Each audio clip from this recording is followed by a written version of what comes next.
Welcome back to our special tonight on tech tyranny, because tyranny is what it has become. Google, by far the biggest corporate threat to the privacy of your personal life. The company recently submitted patent applications that reveal Google's willingness to put cameras in your bedroom and spy on your children, then use that information to sell things. Currently, Google does not have a camera in every home, but it does have a phone in millions of pockets. So the question is, how much information does Google get from those phones, information about you? Fox News Headlines 24/7 anchor Brett Larson went out to investigate this exclusively for our show. Watch. We wanted to figure out what exactly Google is learning about us throughout the day. So here's what we're going to do. We have two identical phones. The only difference between these two phones is this one is in airplane mode. Both of the phones lack a SIM card, and they haven't been set up to access any Wi-Fi networks. So for all intents and purposes, these phones have no connection to a data network. We're going to keep them with us throughout the day. And while I travel around D.C., we're going to figure out just what Google is finding out about me. Our first stop, Sim's convenience store, just outside our Fox bureau, for a quick coffee. From there, we took a walk to the Capitol and took a quick walk around the Senate office buildings, and then decided to hop in a car and head around town. Hello. Hey. We're going to the Children's Hospital, please. To run our tests, we had to do more than walk the block, so we took a tour around our nation's capital. First, due north to the Children's National Medical Center Hospital, then west to St. Albans School and the National Cathedral. Our tour around town was a 14-mile journey that lasted more than an hour. The entire time, the phones had no access to the internet. Oh my goodness. Not a Wi-Fi connection and not any cellular data service. It almost seemed quaint to assume that Google wouldn't even be able to collect data on me. Let's head back to the bureau, my friend. That church is beautiful. Google's business model is simple. Collect data on its users and then use that data to sell targeted ads. It's a business model called surveillance capitalism.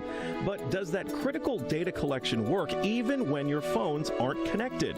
So we're back here at our Fox bureau in D.C., and we've got both of our phones exactly how we left with them. The only difference, really, I snapped a couple of bad selfies at the National Cathedral.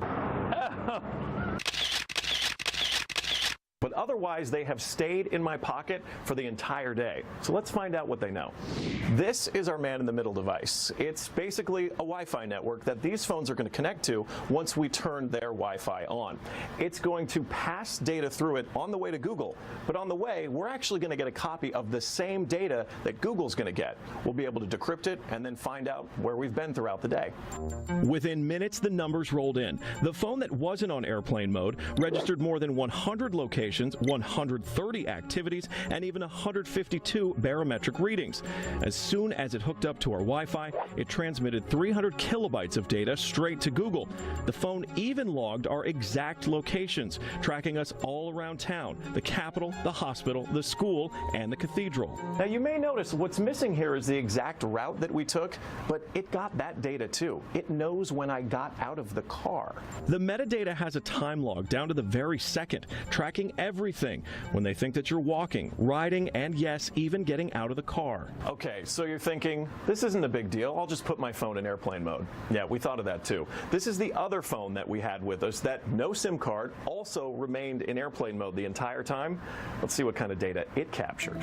The phone with airplane mode activated actually logged more locations and activities than the other phone, and it also transferred hundreds of kilobytes of data to Google as soon as it was activated. The only thing that's missing from this map is our stop at the Children's Hospital, but it still knows we were there. There it is. Exiting vehicle, 100% accuracy. Through complicated user agreements and free software, Google gets users to sign away their privacy for nothing. They're even following you in the places that most people would expect total privacy: government buildings, a children's hospital, a private school, a church. Every move you make, every step you take, Google is watching you. It is a scary conclusion to come to if you are using an Android device. Tucker, we should point out, as we mentioned in the piece there, that when you were using Gmail, if you're using Google Drive, any of their services, you're actually not using using a product. You are the actual product. You are what Google is selling to advertisers, and that data that they collect about you is then turned around and sold to advertisers to give you that very specific level of advertising. I don't think people fully appreciate that. So, I mean, this is a remarkable report because it reveals that you don't have control of the surveillance. They, in effect, lie to you and say that you do, but you don't. But what about iPhone users? Now, this is an interesting twist here. With iPhone users, Apple is capturing a lot of information about you, but they're not using it to sell you advertising. They're using it to better the services that they offer. But if you are using Google applications on your iPhone, it, in many instances, is actually capturing all of that same data. So any Google app, so if you have Google Maps, for example, which I think every living human being with an iPhone does. Yes, you do, because Apple Maps, I'm sorry, Apple Maps is an inferior product. But yes, if you're using Google Maps, which most of us are, it is constantly tracking your data. Also, as we learned earlier in the month, if you're using Google Search and said, stop tracking me, but you're using Google Search on your mobile device, be that on an iPhone or an Android device, they are, again, capturing your location information. It's unbelievable. It wouldn't be such a big deal if you could trust the company, if they weren't working on behalf of the fascist government of China. It might make us feel better. Brett, thank you for that reporting. Thanks, Tucker, thanks for having me. I thought it was groundbreaking.